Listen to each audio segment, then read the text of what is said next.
Hey, want to skip those ads and get early access and bonus episodes of all Banana for Scale shows? Hop on over to truestory.fm/join and discover all the cool perks that come with being a member of the Banana for Scale family. Doo-ba-doo-doo-doo-ba-doo-boo-boo. Coming up, we put Randy Newman on a bagel.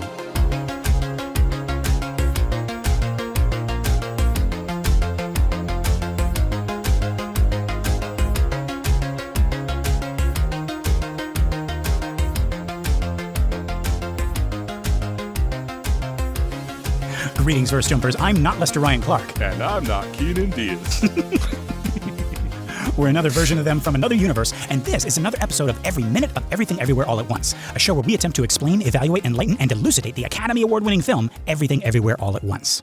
Okay, so our minute begins with Keenan's favorite part of the movie. And it ends with Lester's favorite part of the movie. Yeah, what are the odds that chance would allow us to have this minute together, Keenan? As Evelyn would say, this is crazy.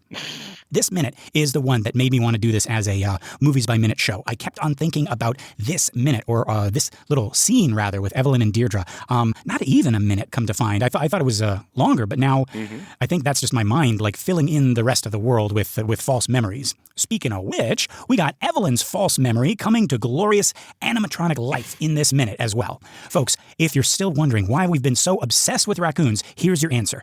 But yeah, enough preamble. Let's get to the top of this minute. You'll remember Evelyn Kwan had left the building. She ran up that movie theater aisle in that dress, Cinderella style. She burst through the exit doors and out into the street. But now she's Pizza Evelyn, and she's in the street, and who should come rolling up but California 2SAM564, the license plate so famous it has its own IMDb page.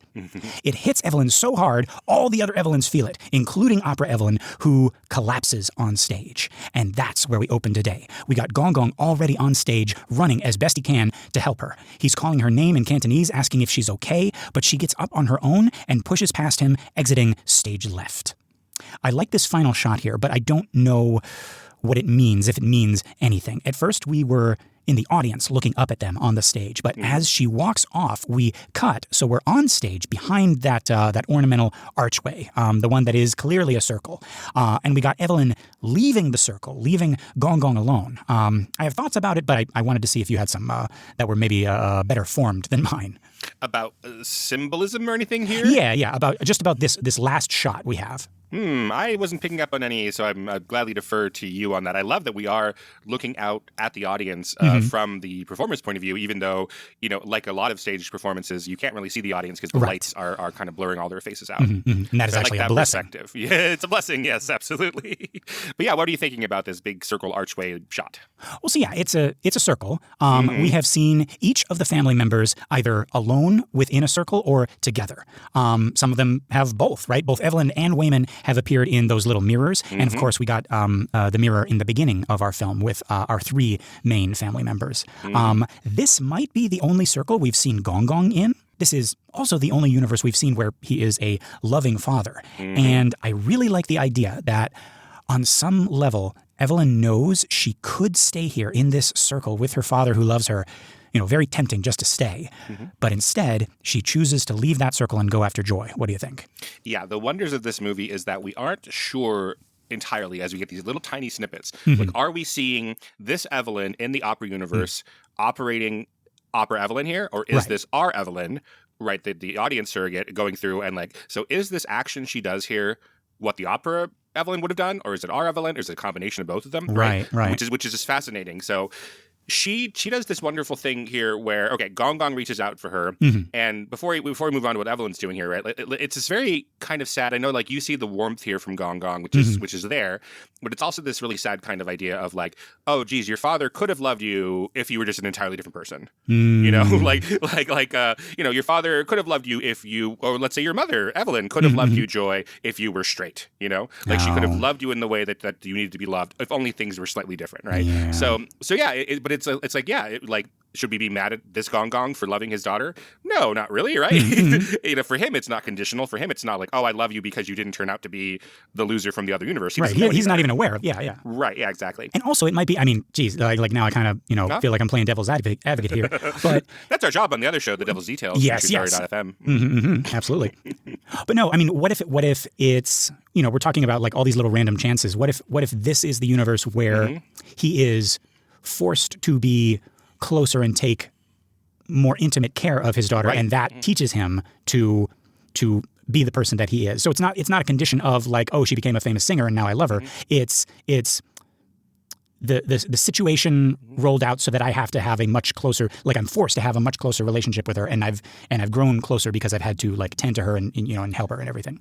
Yes, I am going to compare this to dogs and cats. Okay. I don't mean it to be demeaning at all, but like the sociology of pet care I find very interesting, where when we were growing up, our parents, like in the 80s, like my parents had dogs, but they were never allowed inside. They're outdoor dogs exclusively. And like, I don't know about your dogs, but like that would not be so uncommon, right? Like, hey, the dog is tied up in the yard and that's where the dog lives. Yeah. I mean, you see it on the Flintstones. You see like right. And it's like a popular thing. It's like put the cat out for the night. Yep. It's like what?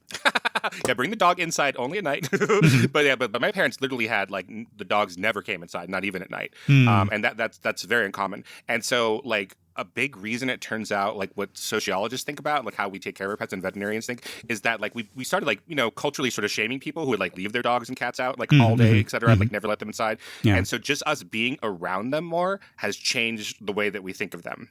So like our entire pet culture is so different. It's this billion-dollar industry. People call their pets their children unironically. That would have been strange in the 80s and 70s when we were growing up. And so like just like being around them. So like I've heard vets talk about this, and like veterinarians like talk about like we're around our pets, so then we start noticing, oh, they scratch. Oh, what is this? And like we start to care about their ailments in this whole different way. And so now we have like pet medicine expanding and all that. It's not like our animals have become more sickly. It's just like we are around them 24 hours a day, just about. And we're like, oh, look at them. They do this, and more and more people are like, oh, they have this whole inner life and this whole like maybe even a soul, right? Like that's an entirely different change just because you're forced to be around your pets now. Yeah.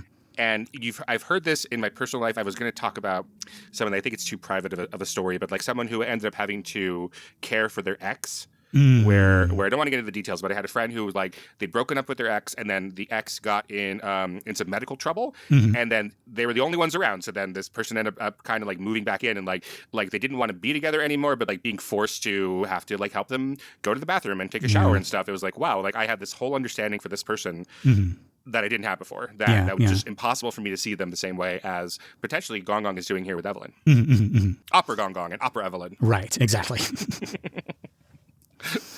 And you know what? It's not necessarily, maybe because it's an inversion of our Gong Gong, right? Who is disabled and he has to live with Evelyn, and maybe that would happen. It's a whole different. It's not like a formula where you just add disability and add caretaking to this relationship and it becomes beautiful. Like, in this case, where Evelyn kind of resents her father, in our universe for like having to wait on him and take care of him. Yeah. Yeah. So yeah, I just wanted to. I didn't want to pass that up. No, I think it's so interesting. Yeah. Yeah, the idea it's like it could be conditional. It's like, oh, you've become this famous star and I love you, or it just they grew closer as a result of of her accident. Right. Yeah. Because like our relationships, if you're a cynic about a relation, any of our relationships, you can be like, well, it's all conditional, right? Like it is all like, oh, I spend time on you and you make me feel good, or I feel good about taking care of you and you feel good about taking. Like that's what all relationships are to some extent. Like you've done something for each other, and so now they've potentially had these moments where they've relied on each other, and they have a much different, much more open, happy relationship. Yeah. Okay, but here's this wrinkle. Okay. So in this version, she's fallen back after being afraid of being hit by a car, or as you say, maybe she feels the impact of the actual car in the pizza universe, and it forces her. Yeah. So either way, she falls. Gong Gong rushes in without thinking about shame or saving face or any of the other stuff that our Gong Gong thinks about, right? And he embarrasses himself and goes out there, and she stands up without his help and kind of brushes him off, right? So as you say, that could be like, oh, I can't deal with this universe. I have to go fix the Joy universe, which is a bigger deal, right? It's also possible, which is just the brilliance of this movie, that there are like little tiny windows into other possible Evelyns, right? That's the whole point. Is it possible that this Evelyn in the opera universe is a diva and treats her Gong Gong very poorly? Oh. That like he's like, let me help you up, and she's like, oh, I couldn't, like don't even touch me. You know what I mean? Like can't work in these conditions. I can't work in these conditions. Of course I don't need your help. Like is it possible that our opera Evelyn is kind of, using the father and kind of looking down at the father, and now she's like the breadwinner, and like you could see how a person could grow up in that world and do this exact same action we're talking about, and it be one of like high status, like don't even deign to touch me, right, papa, right, yeah. even resents him a little bit, because of it's like, well, now I'm this big famous star, and it's like I don't want anybody to know like where we come from, like this, this old little this little apartment building, Mm-hmm. Yeah. Mm-hmm. Oh, geez. Yeah, I fell down, and of course you did this to me, Gong Gong. Like of course you would let me fall down. Right. Oh gosh, we're painting a whole new picture here. It's just so great. That's what's so great about this movie is that if you took out any of the context here, if you didn't have that that relationship with Evelyn you've had for an hour and a half, I mean, that footage of her brushing him off could look like, oh, he's the nice old man, right? And she is the the diva opera star who doesn't need it and leaves him alone on stage in front of everybody, embarrassing him. That's very like if you just watch this clip, you're like, wait a minute, what? Yeah. Mm-hmm. Huh. Oh, see, I knew we made the right choice doing this movie. Yeah, it's so interesting, right? And you're right. It all does depend on who is piloting that body at that moment, right? Is it our Evelyn and she's like, no, I've got to go save the world, or is it Opera Evelyn? Like, has our Evelyn already left, and it's Opera Evelyn being like, oh, like get away from me. Yeah, and of course, the relationship I'm thinking the most about here, as I often do, is Mr. Burns and Smithers. Right? Like Smithers comes out, oh, sir, let me help you up with that. He goes, Smithers, don't you touch me. This is all your fault, Smithers. I'm capable of getting up myself. Cut to like 3 hours later. Exactly.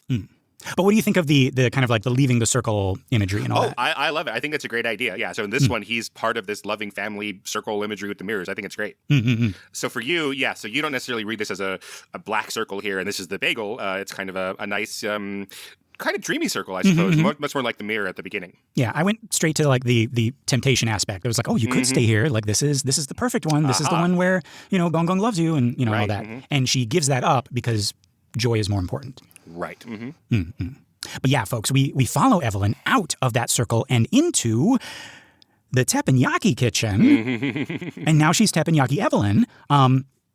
I like how as soon as she emerges through the little partition that separates the restaurant from the kitchen, she looks at her uniform, and then her eyes catch something, or someone else, or someone's.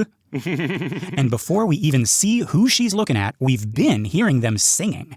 As she enters, we can hear a voice sing, "We're a family."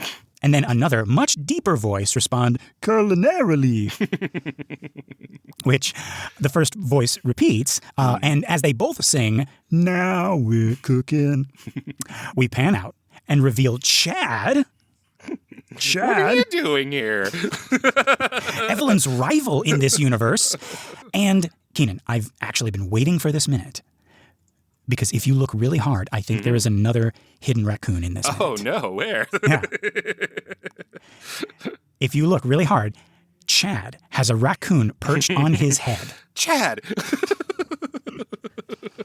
And he's pulling tufts of his hair to apparently manipulate his arms and help him cook. Like that movie. Keenan, what was your initial reaction upon seeing this? In the theaters the first time, I lost it. I laughed so hard. And it just makes so much sense. Yes. While still being crazy and unpredictable. Of course that would happen in this universe. I was beside myself. This is really kind of the movie, the minute where I said, like, this movie is genius, transcendently good. This is one of the best things ever because of the scene, yes. Oh, yeah. Now, folks, you might know that Raccacoonie is voiced by none other than Randy Newman. I first encountered him in Toy Story, where he wrote and sang all the songs, which was, like, new at the time. I remember it being a big deal that the characters weren't singing their own songs. Because this was the height of the Disney Renaissance, and the Disney Renaissance, so that's Little Mermaid, Beauty and the Beast, Aladdin, and The Lion King, right? Right. Like that was the big innovation was that they're doing Broadway style songs in the middle of our animated films. Right, and it was the characters singing them. Yep. Yeah. And they were specifically Broadway, and Randy Newman does kind of show tunes, but he's not Broadway either. Right. Yeah. Right. Yeah. It's a very specific brand. Yes. But Keenan, can you tell us a little bit about Randy Newman here? Yes. Okay. So yeah, I mean, I know him first from the Pixar movies because that was the right age for me to discover him. But he is a writer of a bunch of pop hits, dozens and dozens and dozens of B-sides and like for people like the OJs, who I really love. And, the OJs? Oh yeah, the OJs. I did not know about the OJs. I know about an OJ. He might have written a song for that, OJ. I don't know. He wrote for everybody. He would write for Pat Boone, Petula Clark, Dusty Springfield. These are great people. And then he started writing songs on his own and then get covered by a bunch of people. So some of the most famous versions of his songs, are from these covers instead. So people covered him like, let's see, Barbra Streisand, Ben Midler, Glenn Campbell, Art Garfunkel, and Paul Simon separately. Bonnie Raitt, Wilson Pickett, everybody, Neil Diamond, Peggy Lee. So he has a really, really long career before he even gets to movie music. But that's primarily where I know him from, right? Is movie music. But he has a couple of singles off of his many, many studio albums that are hits in his own right. So I guess probably the most famous of his is I Love L.A. Okay. Do you know that? Have you been to a Dodger song anytime in the past 35 years? No. I love LA. So they sing I that imagined Dodger songs what it would sound like, and then when you did it, I'm like, oh, wow. Yeah, Yeah. I'm sure you've heard it a million times. Yeah. It's like in the background of just being in Los Angeles. Mm-hmm. But yeah.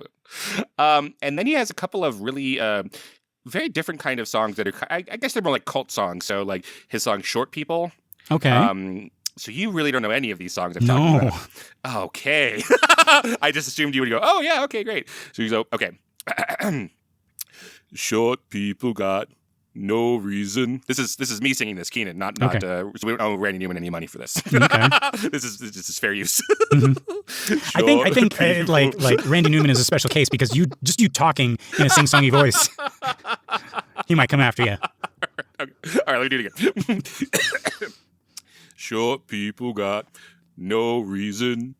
Short people got no reason. Short people got no reason to live. What? What? You really don't know this song? That's so funny. I was waiting. No reason for the season. I was like, surely Randy Newman would not say no reason to live. No reason to live, right? Wow. They got little hands, little eyes. They walk around telling great big lies. So it's a parody song about racism. So it's making fun of how silly it would sound to do this, right? So it's short people. Gotcha. Okay. Because people don't talk about short people that way. So I reacted in the exact way he wanted me to react. That's right. Yeah. He's great. So some people love those songs. They're like, wow, that's the Randy Newman I know more than the big stadium songs or more like the big the songs that you write for other pop stars and their voices. So right. Short People, and then Political Science, which is about American foreign policy. Okay. Pretty good.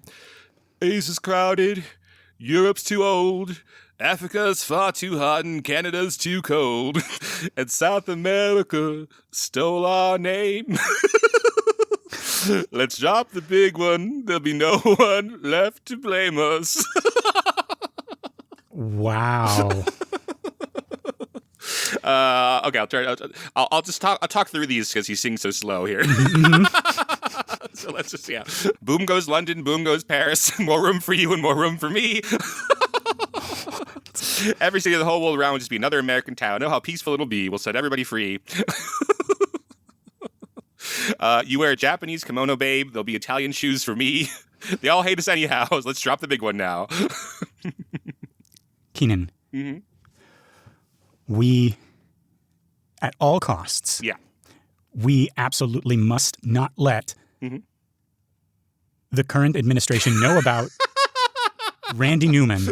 National treasure Randy Newman. Or this song. Because our fucking president is going to do some AI garbage to this song. Like totally misunderstanding it and using it the exact opposite. Yeah. He'll probably do Short People too. That's from 1972, and so every time there's a war, it'll kind of become a big hit again. So I haven't seen in the current war if this has come back up in the charts, but but that's right. Yeah. So, anyways, that's his pop music arm. Mm-hmm. But his movie music arm is really prolific as well. Okay. So I don't know if you know this, but Randy Newman is from a big family of composers. Oh, okay. So his uncle was Alfred Newman. Okay. And not Alfred Newman. What me worry. Okay. I had a feeling as I was saying it that Yeah, so the Newman family is the biggest like movie music composer like dynasty. Oh, dang. Okay. So Alfred Newman was the major composer at Fox, and he did a bunch of films. So let's see here, his list. Love is a Many Splendored Thing, which is probably his most famous. Love is a Many Splendored Thing. Let's see, Wuthering Heights, Hunchback of Notre Dame. But his most famous piece of music that he ever did was the Fox theme song. The Fox theme song. Oh, that one.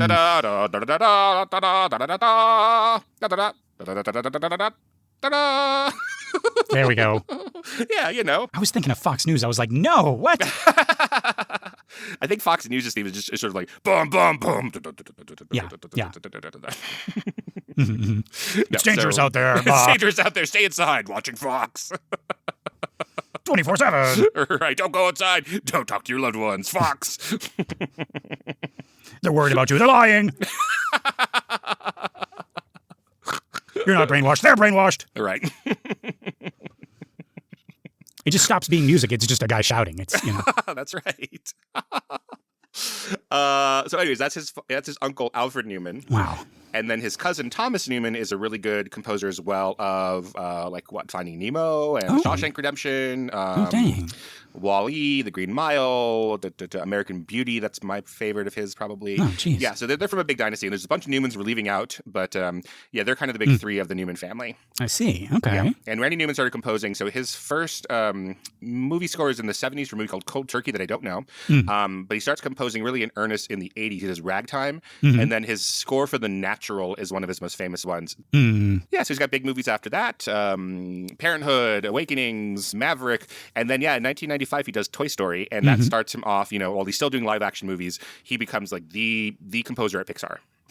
Okay. Yeah, so as you said, Toy Story, A Bug's Life, Toy Story 2, Monsters Incorporated, Cars, and I forget who said it, if it was Lasseter or one of the other people at Pixar. At a certain point, they said, like, we have to stop doing Randy Newman scores because their fear, even though they loved Randy Newman, was that they were afraid that they were just going to be doing the same movie over and over again. So they stopped doing, I don't know if you remember in Toy Story 2, like A Bug's Life and Toy Story 2 on, they started doing like bloopers at the end of the films. Right, yes. And that became like really super popular and everyone loved the Pixar bloopers. And they said, no, we have to, like, even though we love it and people love all this now, like we don't want to get into a route where people are like, oh, of course, Randy Newman. Oh, of course, the bloopers. Oh, of course, it's the exact same story. So they had to actively like wean themselves off of Randy Newman and bring in other composers. So he's still been working with them in Cars and Toy Story, and like the sequels to the movies he's done. But they were like, no, we have to meet other composers. We can't just, rely on this because it's so popular. Wasn't it Pixar that picked up the English translation of Spirited Away? Well, it was John Lasseter, right? The Disney company in general, yeah. Yeah. And there was that little montage with, you could hear Randy Newman's like, walking around, found a new place. Walking some more, met a guy with no face. That's very good. Well, I forget, when was this episode of Family Guy that was making fun of Randy Newman? Because that's all I'm thinking about. But that's the kind of thing that I think that John Lasseter was talking about. Like, hey, if we just do the same thing over and over again, then we're going to become a parody, and it's going to be easy for us to do that, and that's what we didn't want to do. But there's Will Sasso plays Randy Newman on Family Guy. If you haven't seen this, and it's pretty. It's I see it as loving because we like Randy Newman, but it's a pretty harsh kind of takedown on him. So let's see, I got here. Fat man with his kids and dog drove in through the morning fog. Hey there, Rover, come on over. And then Lois is like, hey, well, it's nice to have him. Here, I cast you. Redhead lady reaching for an apple. Gonna take a bite. Nope. She's gonna breathe on it first. Wipes it on her blouse. Takes a long hard look at Randy. Yeah, exactly. Yeah, but that's Randy Newman. Yeah, he's won 2 of his Oscars for Pixar movies. So again, that's his thing now. Yeah, for Toy Story 4 and Monsters Incorporated. So this was a bit of like stunt casting, like him appearing in this thing. Did you recognize his voice immediately? No, and I didn't really believe people when they said that Randy Newman was in it, because he's not credited in the film either. Oh. Yeah, so he's not in it. He's not credited in it. So yeah, I didn't recognize it. And then of course he didn't score Ratatouille. Right. That's like long after they had stopped going to the Randy Newman well. Yes, exactly. That's Michael Giacchino, and it's a really great score. But but he's so associated with Pixar that even though Michael Giacchino is a major composer over there, and Thomas Newman, as I was saying, like he's still like the composer you think of when you think of Pixar. Yeah. But yeah, they continue to sing, this pair. Now we're cooking while nobody's looking. Somehow, we were just talking about this. Somehow, these lyrics are a perfect parody of what Randy Newman does. Right. And also exactly what Randy Newman does. You know what I mean? Yeah, I think this one is more loving than the Family Guy. Yes. But, like, I would believe you equally if you told me Randy Newman wrote this, or the Daniels wrote this in like as a love letter to Randy Newman. Yes, I think Son Lux wrote these lyrics, probably with a lot of consultation with the Daniels, though. Yeah, so that's what I'm seeing online, but I could be wrong about that. But it's on the Son Lux, album for the film. So yeah, folks, you can actually get the complete song, which is.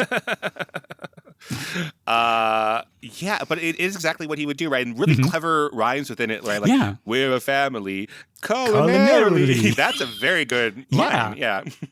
No, it's like, it's just in that perfect sweet spot of this is a parody of those types of early Pixar songs, or this could actually be a Pixar song, like these lyrics. Right, yeah. There's a verse here that I don't think is in the film, or maybe we'll come back to it later, but it's really not that crazy. A couple of mammals making gravy. Together, you and me, a multi-species team.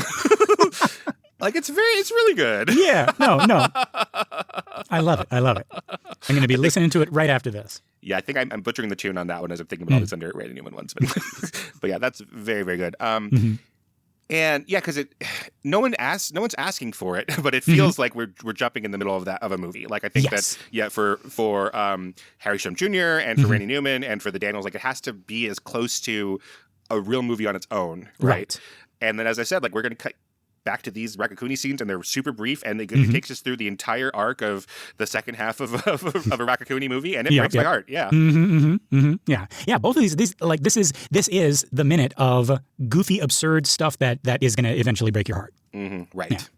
Yeah. But yeah, in the middle of the song, we close up on Chad as he says, "Oh, Raccacoonie, I don't know what I'd do without you."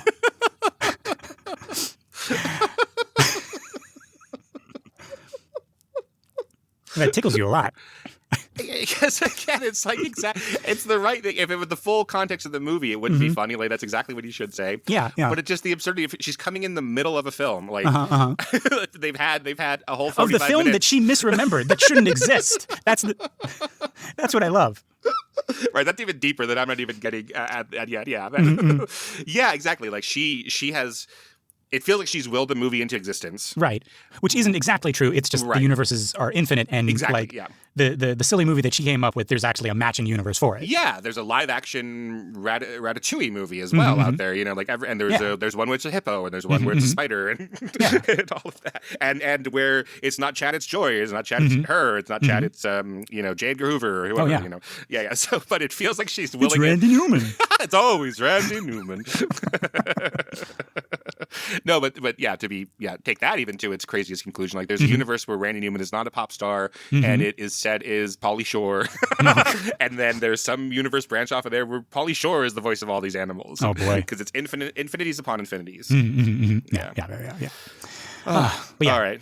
I don't know. Oh, Raccacoonie, I don't know what I do without you. Yes. And we cut to Evelyn, who mouths Raccacoonie in utter disbelief. We cut to an over Evelyn's shoulder, looking at them from the back, and we hear Raccacoonie say, "Yeah, we make a pretty good team." They continue to sing, but Evelyn has grabbed something. can't see what it is. My mind misremembers it as a knife, but it could be something she wants to use as a shield. We never see it because she drops it right away. Yeah, she's just trying to like protect herself. It is a knife sharpener, though. Okay. So it just looks like a box. It looks like a pencil sharpener. Yeah. Yeah. So she's just grabbing the first thing that she can because she kind of knocks into it. She's like, "Oh, I'm making a noise. Let me pull this up here and maybe protect myself from this monster." Right. What is she that is like I made this? Like what? Yeah. It's really interesting while we're on that idea too, because she seems to be saying like Raccacoonie, that's that movie I misremembered, right? Which isn't how it works. No, she would still think the movie is Raccacoonie. Right, exactly. But it kind of has that feeling, doesn't it? Like Raccacoonie, that's not a real movie. The silly mother from a couple of scenes ago made that up. That's me. Huh. So somewhere in her like traversing of the universes, she realized, oh wait, no, that's the wrong one. And then it shows up. She's like, that shouldn't be. If anything, it should be a rat. Yeah. But yeah. But yeah, grabbing the sharpener, right? The noise makes our singers turn around in surprise, and Raccacoonie says, "Oh no!" And really, it's a close-up of Raccacoonie noticing it. It's not Chad who hears her. Right. So it's a close-up of Raccacoonie, and then he swivels around because he can control Chad. Oh, I didn't even realize that. So then when Chad's just sees her, happily singing along. He's just culinarily. But it's Raccacoonie. He's got those animal instincts. Oh, that's true. Yeah. He senses predators in a different way than Chad. Yeah. So when Chad swings around, Chad is like, "Why am I swinging around? Oh, that's why." It's so funny. And folks, this right here is the funniest Raccacoonie stuff because you can clearly tell it's animatronic. And I think just like with Debbie Dog Mom's dog, whose name I discovered is Tawny.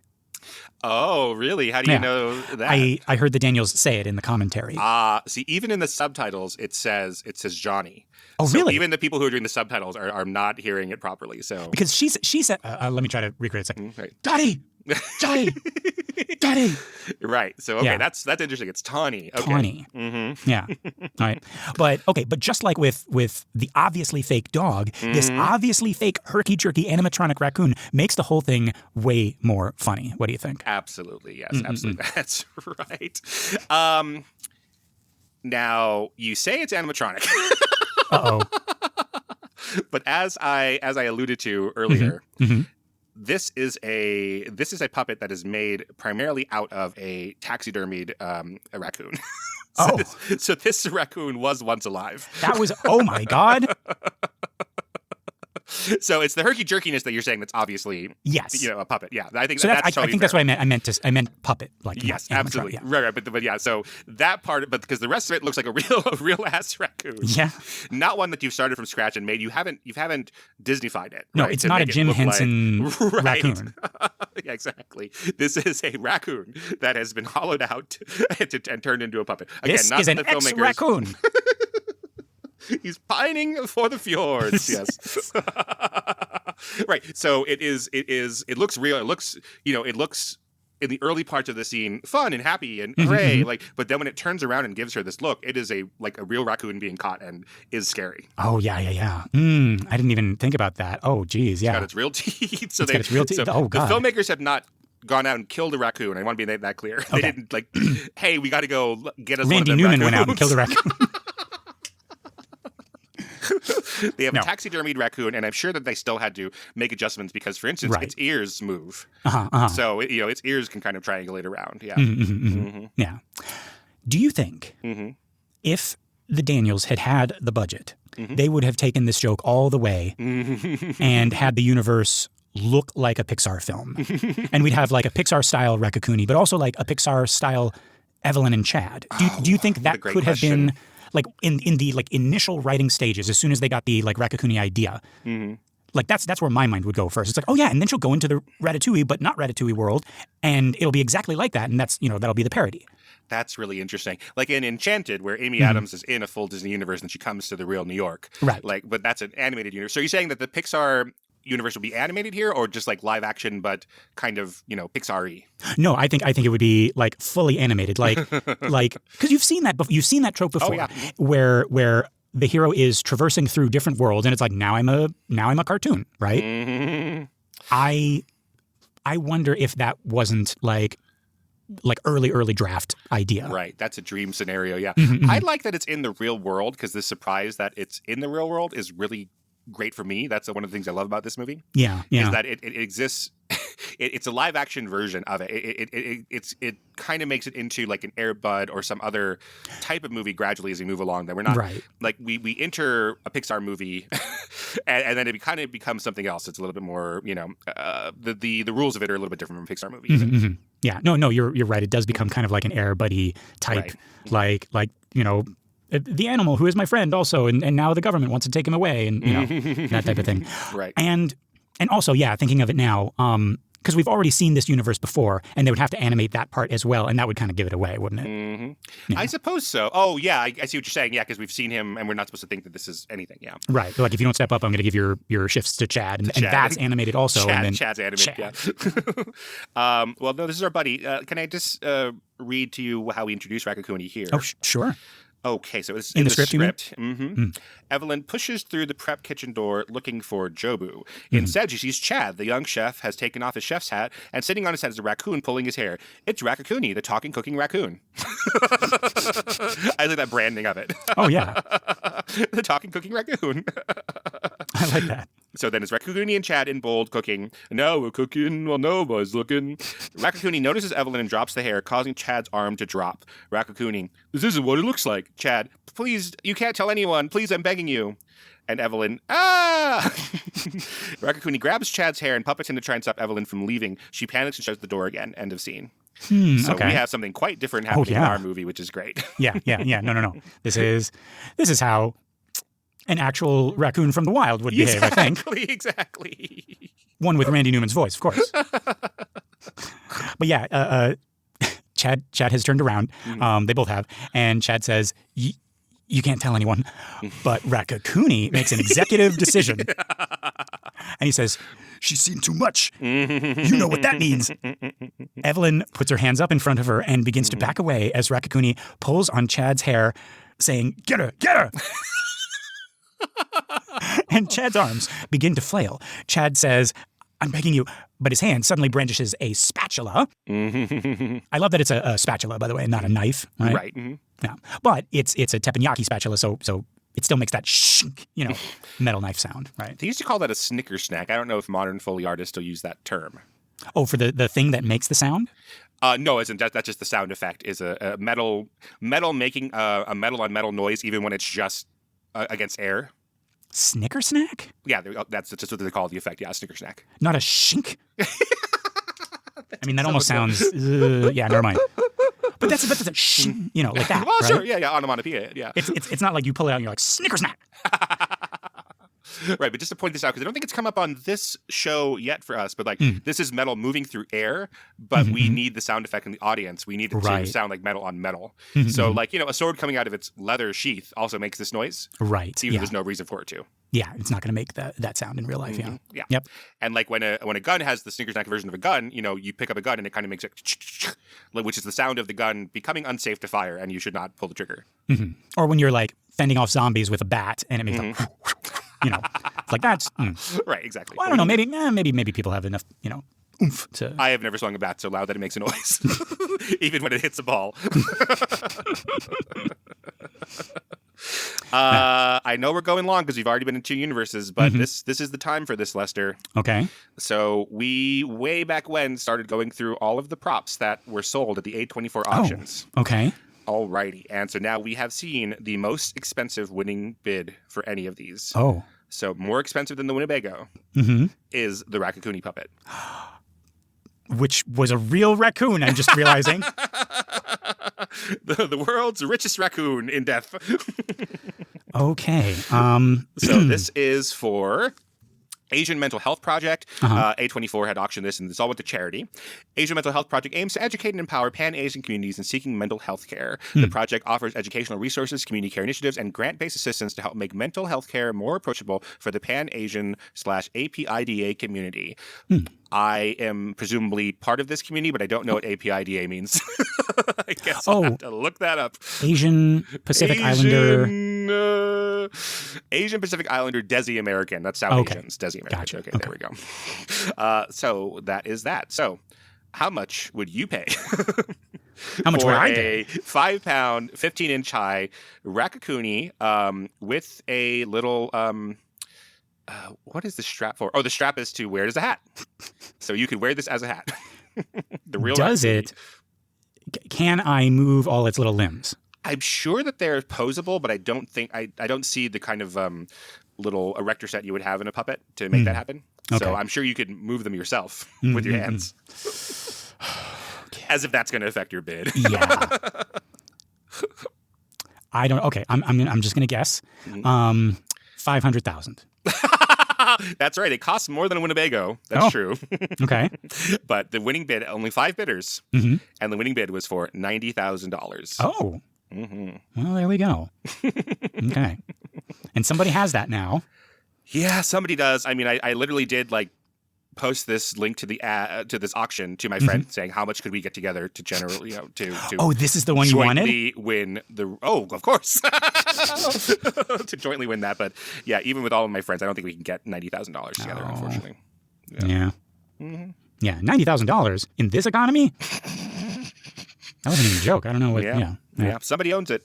Somebody, some lucky, formerly rich person. Because I'm assuming it's not a rich person who bought it. It was someone like me who got all their friends together and spent every dime that they could. Yeah. And to pay back their friends, they're cooking. No, we're cooking. And he's just doing that as he's crying, with the little very still and not moving raccoon on his head. Aww. But come on, they've got that on their head. That's very much worth it, I would say. Yes. Yeah, I'm sure they're just sitting there alone because in this world they've lost all their friends. They've reneged on their payment plans to pay them back or whatever. Right. And he's by himself and just in a darkened room because he can't afford electricity payments anymore. Oh, Raccacoonie, I don't know what I'd do without you. Don't worry, pal. You have still got me. Raccacoonie's talking. I finally lost my mind. I finally lost it. I'm so sorry, everybody. You were right. Maybe that isn't so bad. Anyway. But yeah. Do you have anything else? No. You sound so forlorn. You're like, We'll come back to Raccacoonie. Yes, we luckily. will. Yes. This isn't even the big moment. Yeah. No. In the 2017 strip, there's only the one scene with Raccacoonie. Oh, just this one? Yeah, just this one, yeah. Oh, and so it's a little bit longer because they're kind of talking through the whole arc of it. And similarly, they're talking Jackie Chan like, oh, of course he's jealous or whatever. But yeah, it's just that scene. Yeah. Okay. I like this better. Oh, yes. Yeah. Because this feels like a one-off, though. It feels like she's going to, go through the curtain and we're never going to see these people again. Right. Those are the best kinds. It's and then he returns. Right. Yeah. But yeah, so Chad and Raccacoonie advance, and Evelyn, terrified, backs through that partition and into the hot dog universe. This is our first callback to that universe, right?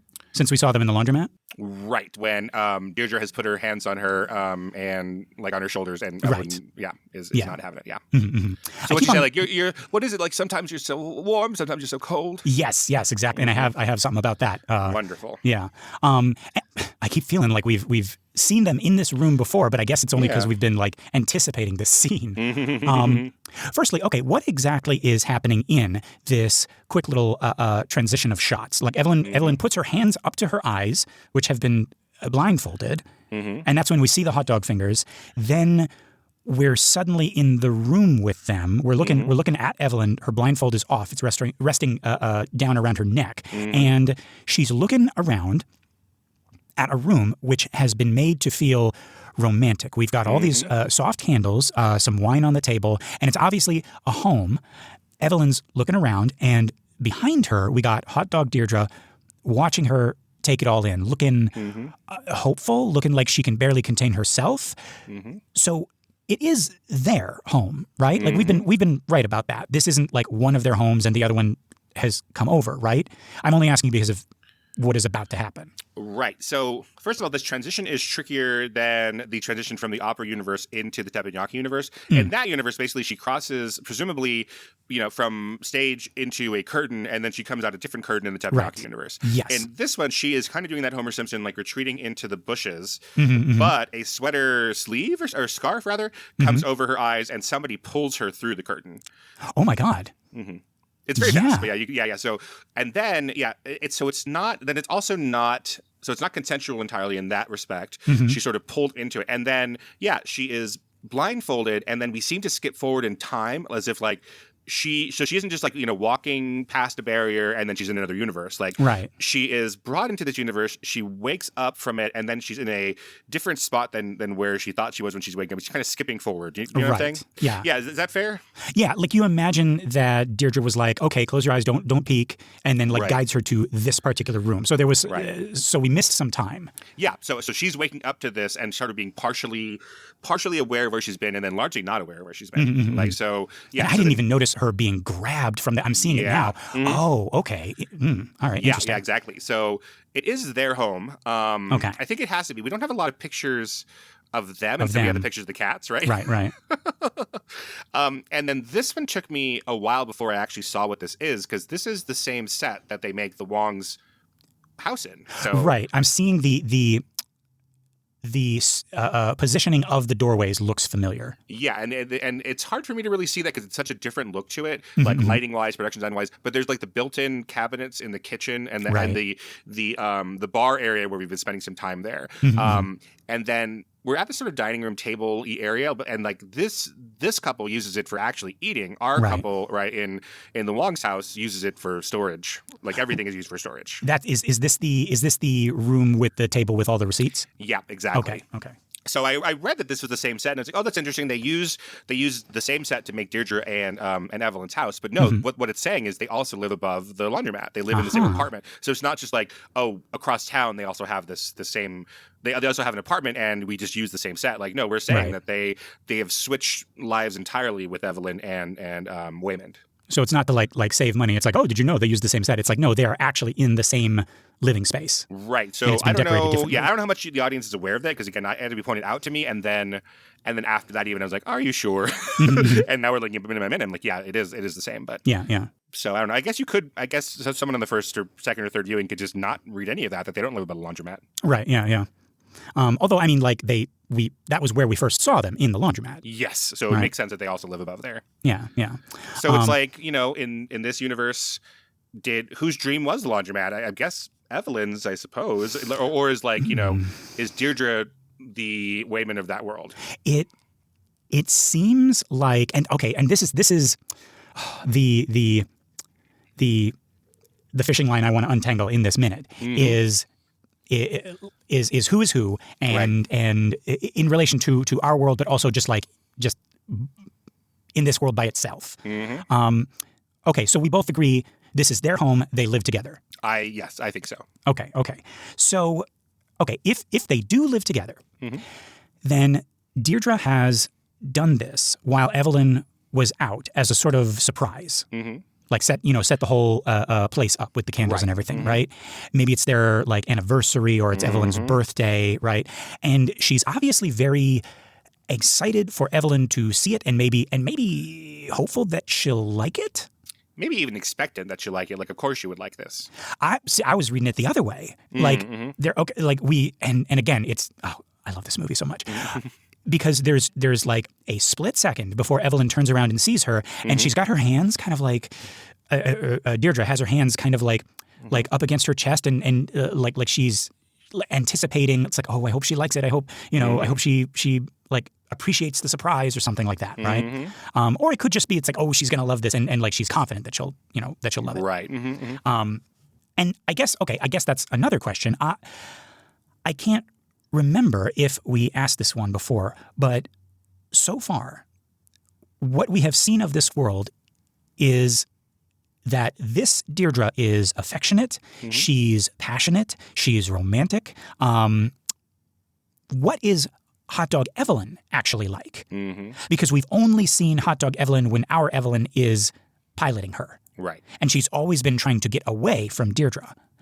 However, both this scene and the previous one at the laundromat have hints that even when Hot Dog Evelyn is herself, Deirdre has been trying to reach her and failing. In the laundromat, like you were saying, she says 1 minute you're warm and the next minute you're cold, right? And here, even though this is our Evelyn reacting to it, Deirdre's acting as if she knew Evelyn would react this way to some degree. You know what I mean? Right. Like Hot Dog Deirdre has been trying to reach Hot Dog Evelyn even before our Evelyn shows up. And this was like maybe this was like a Hail Mary pass. It's like, oh, I'm gonna make the the home all nice before she gets here and surprise her, and maybe this will be the thing that like fixes the fight we're having or fixes the rift that's come between. I don't know. There's like so much that we don't know. What do you think is why the surprise? Why the like what is all of this? What's the story behind this?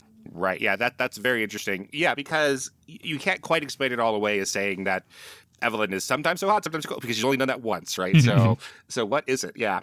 So you're saying that this dinner or whatever this is, this attempt to make love to her wife here is like, this is the turning point in our relationship, hopefully. Like she's been planning this, she's been excited about it, and now it's the moment of truth. She's taken the blindfold off, and Evelyn sees it, and any minute now she's going to turn and she's going to be like, oh, you did this for me, I love you, and everything's going to be better. Better than what? Like what is happening right now? Right. Or is this all in my head? No, because it has to. Even with these tiny little scenes, I think even more with these tiny little scenes, actually, like they need to make emotional sense to us, right? Like you need to just jump in there and be able to come out, because we're going to be dealing with this for less than 30 seconds over this minute and the next minute, and get all of this arc to it. So they have to be thinking about like, what do we want the audience to be reading from this? So I think you're right. You're reading this from Deirdre's point of view to some extent of like, oh gosh, I'm really trying to seduce this woman and it's important to me and something's going on. I mean, to save our relationship, right? And Evelyn needs to be creeped the hell out of it, like. And get out of there. So that all has to be very clear emotionally, even if it's not as clear logically. But she needs to be creeped out and get out of there. Right. But their hot dog relationship has to be similar enough to where Deirdre isn't confused by this. Right. She's like, as we're gonna see, she's gonna be like, oh, I knew this wouldn't work. Like, Deirdre, you're so stupid. Like, how could you, like, and now you made it worse, Deirdre. And so our Evelyn's reaction sort of confirms what she was fearing about her Evelyn. Right. Right. But no, this is exactly what I wanted to like pick apart. And yeah, like you were saying, like and kind of like schmooze up Evelyn, seduce Evelyn, whom she lives with. That's what I'm saying. It's like you guys live together, so yeah. But this almost seems like an attempt at a first date, almost. It's more intimate than a first date. Yeah. Or like a but like or maybe like rekindling why we fell in love with each other. Like that's what I'm thinking. Let's recreate that. Yeah. That's the headcanon that's going on in my head is that they have their love has gone stale and Hot Dog Deirdre is trying to spice it up. Yeah. But with relish. Yeah, exactly. But no, okay. So, but that's what I'm thinking is that their relationship was already on the rocks before our Evelyn showed up. Right. Because Evelyn's first words here are, what do you want? And that's our Evelyn, obviously confused. But Deirdre's not like, what? Honey, it's our anniversary. What do you mean, what do I want? Right? She says, I want you. And she proceeds to do the little dance we saw in the hot dog version of Soldier and Queen, right? And it got me wondering, is this how everybody does it in this universe? Or is this a special thing she learned for this occasion? Like a mating dance, right? Like she watched a bunch of like how to Riz videos, right? Or maybe just like got the idea from Soldier and Queen, and this isn't the normal way. Like she's trying to spice things up, right? And she's like not really good at it. She's kind of awkward, but it's like endearing, Like when somebody tries something new, in the bedroom and they're just kind of goofy and silly, but it's like oh I think it's hard to make trends out of 2 data points, but I I think everyone in this species mates this way. Okay. That's what I like the best. Yeah. So I don't know if I have evidence or what have you, but that's what I like. This is what mating looks like. Okay. So she's given her the eyes, right? And yeah, however Hot Dog Evelyn would feel about this, our Evelyn is not having it. She puts up a finger and says, "No, stop that." And she's wagging her finger at Deirdre, and of course that makes her see her finger, and she can't, take how ridiculous this all is. And she shakes her head, almost like to shake herself like out of this universe, right? Right. And suddenly we cut to our soldier and queen, and they are doing the dance, right? Hot dog finger slapping, and this is intercut with Hot Dog Deirdre advancing as Evelyn, backs away, still holding her finger out, saying, "No, stay back. No, stay back. This is wrong. It's wrong. Stop it." And we got Deirdre trying to say, "But it's not wrong." And folks, I said this. I said at the top of this minute that this was my favorite part of the whole thing, because we have our villain who's been antagonizing Evelyn. This for this whole movie is now in a relationship with our hero, right? And I love isn't that interesting, and isn't that cute, and isn't that fun? But as I was writing the scene, kind of action by action, play by play, and maybe it's just because the minute stops right here, but Keenan, does this seem like maybe an assault? Is this now that I have to look at it closely, is that what this is? Yeah, so I think that's a really interesting question, and the history of comedy is filled with this kind of trope of this, Pepe Le Pew is like this, right? And that's the first thing I thought of. Yeah, yeah. Okay. He's the most egregious version of it, and he's been times upped out of the industry now. And if Pepe Le Pew comes back, he's not going to be his main thing, which is trying to make love to that cat against her will, sexually assaulting her, right? Right. Or you got Peg Leg Pete, chasing Minnie around a chair, trying to smooch her and all that stuff. Yeah, and sometimes the humor is okay, this damsel needs to be saved. Sometimes the humor is as it is here, where it's this person doesn't understand that the other person doesn't want them, and they're so repulsive. So it's like a case of mistaken identity here. Yeah, exactly. Partially. And so comedy is filled with this, and there's something about this that we keep coming back to, and then we have stuff that we look back at and we're like, wow, I can't believe that was ever in a comedy. And so for some people that's Pepe Le Pew. For some other people that's some people don't believe in that as much.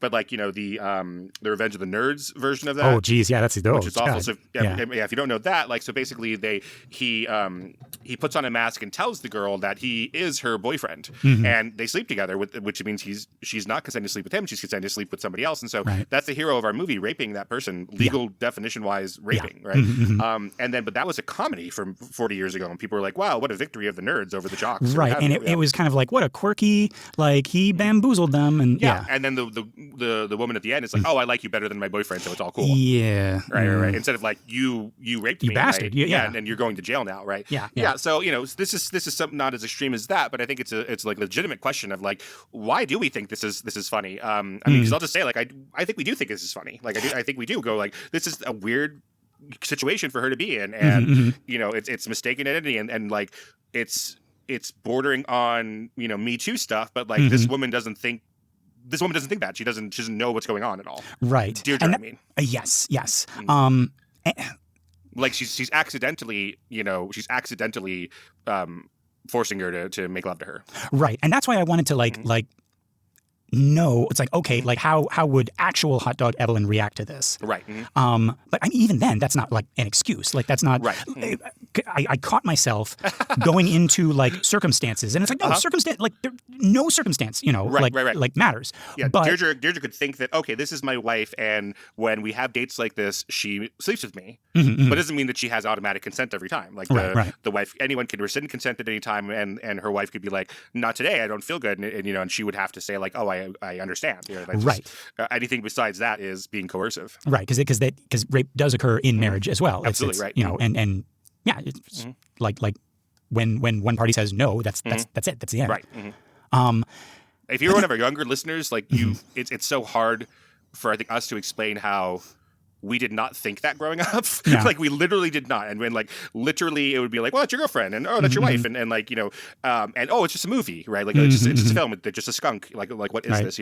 Oh, it's just Pepe Le Pew. Oh, it's just Pepe Le Pew. That's just Pepe Le Pew does. Yeah, right. Yeah. And so how crazy. Like now, I think retroactively, it all seems crazy. And and I'm sure there are some people like hear guys like us talk about, and they're like they don't really believe that. They're like you see people say that like they don't really believe that. They're just putting on a show for women. Virtue signaling or whatever. Virtue signaling, et cetera. And so there are still like legitimately people who like will hear conversations like this and be like, no, none of that's real. Like it's your wife, or it's he didn't mean to, or whatever. Yeah. Or, here Deirdre doesn't mean to be doing this, so it's not coercive. Well, that's the crazy that's the crazy thing. Like because you just said it's like talking to our younger listeners, if there are any out there, that's like back in the day, like we were totally fine with it. I think the scary thing is like currently we're kind of like losing the progress we've made, if we've made any at all. Yeah. Like with this administration and with the kind of like the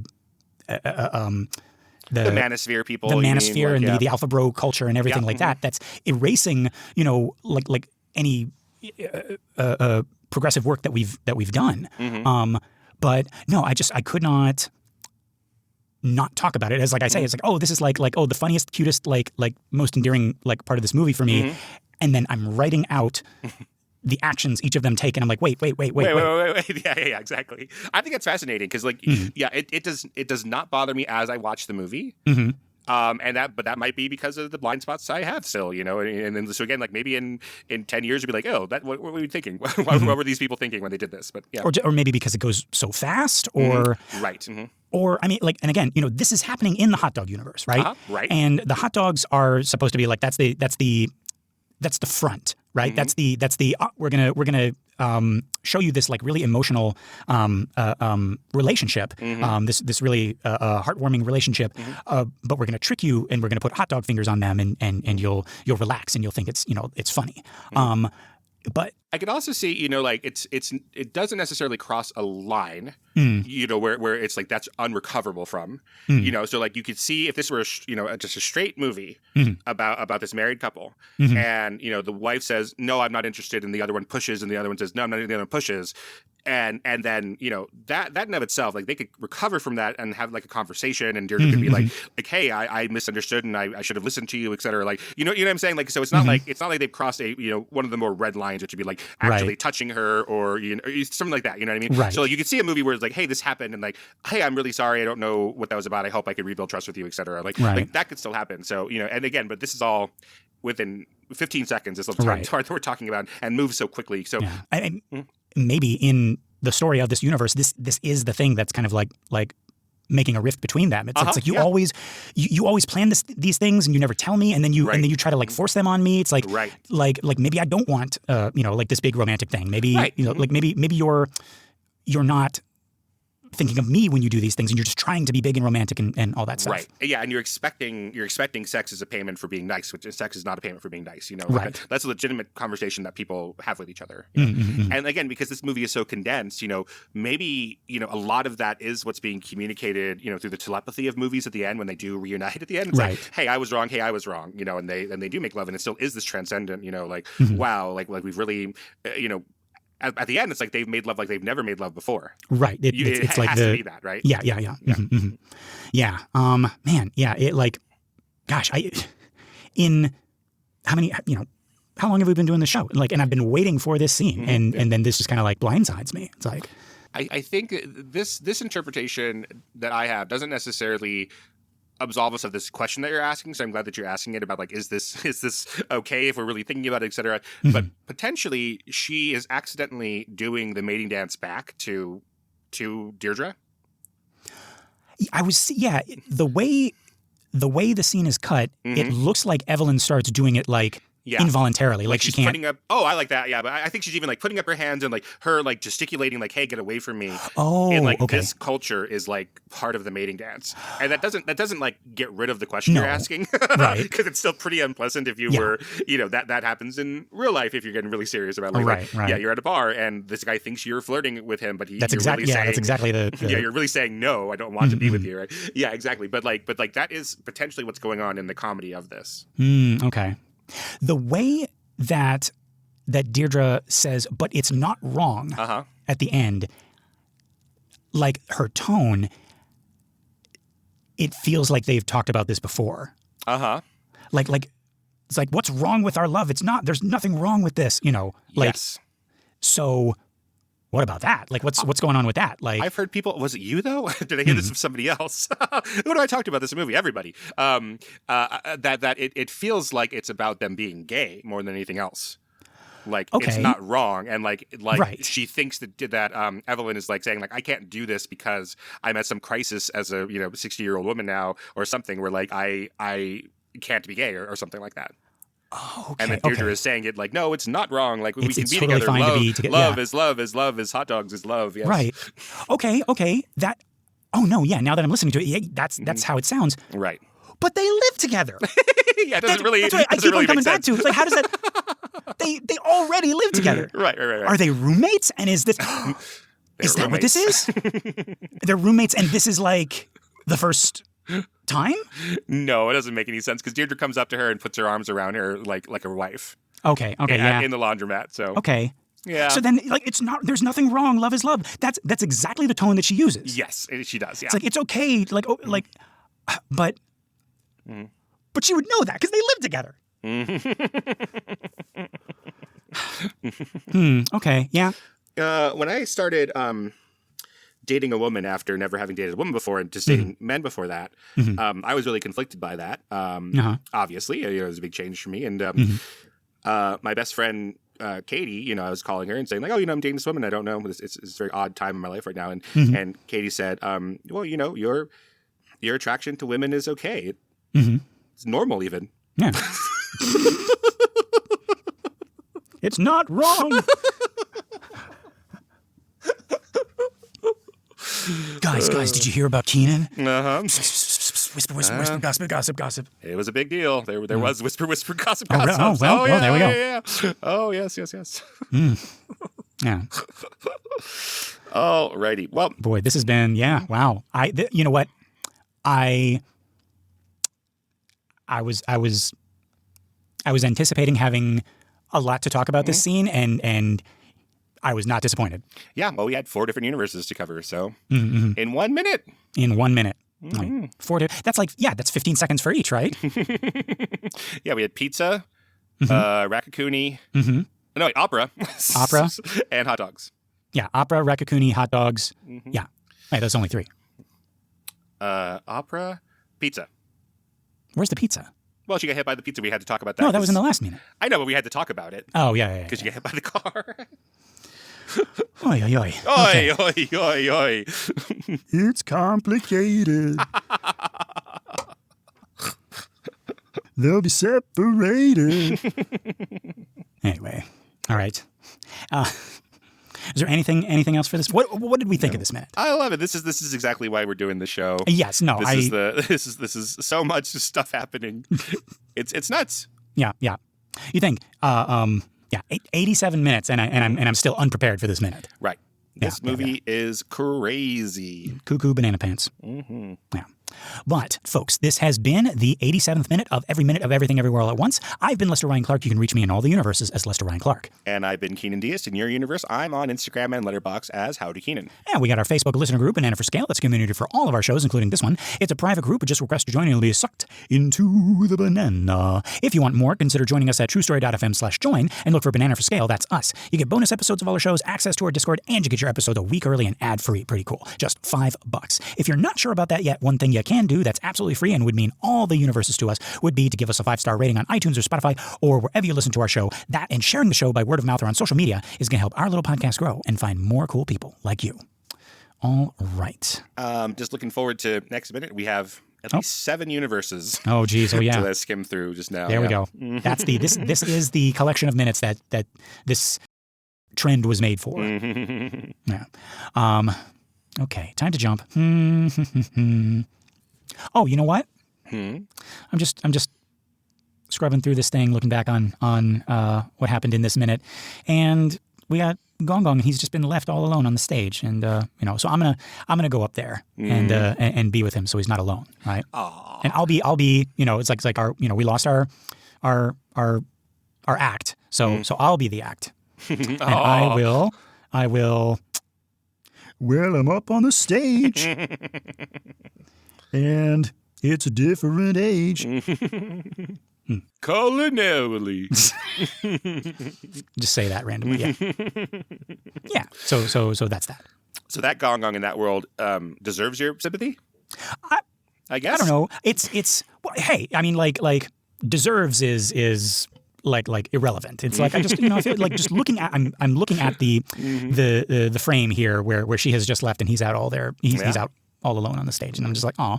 Yeah, Mr. Self-fading it out there. Yep. Yeah. Well, I am going to take this knife sharpener that Evelyn knocks over in the back of the kitchen, and I'm going to sharpen the air to get our Snicker snacks nice and loud. Oh, there we go. Mm-hmm. So next time someone brandishes a knife, shink. There you go.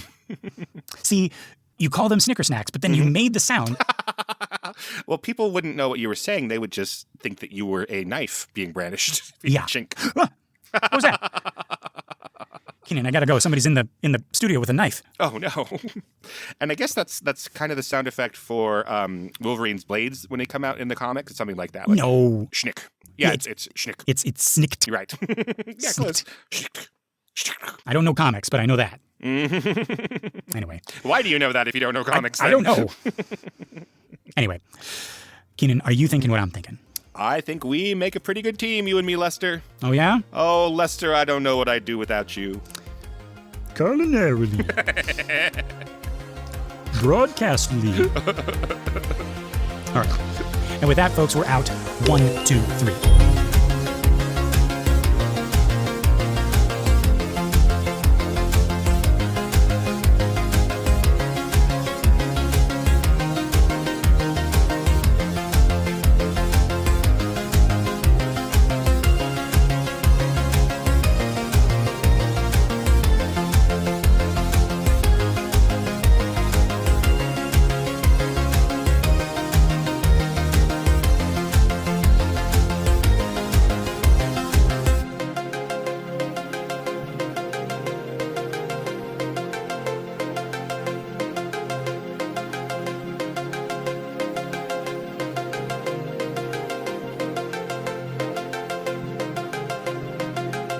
Don't know what to do, give us a 5-star review.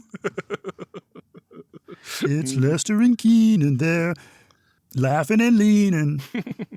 The trying and the failing to take you through the movie, explaining, evaluating, lightning, and elucidating. I thought you were going to say The trying and the failing, and the failing, and the failing. And they're failing and they're failing. Oh, wait, and the failing.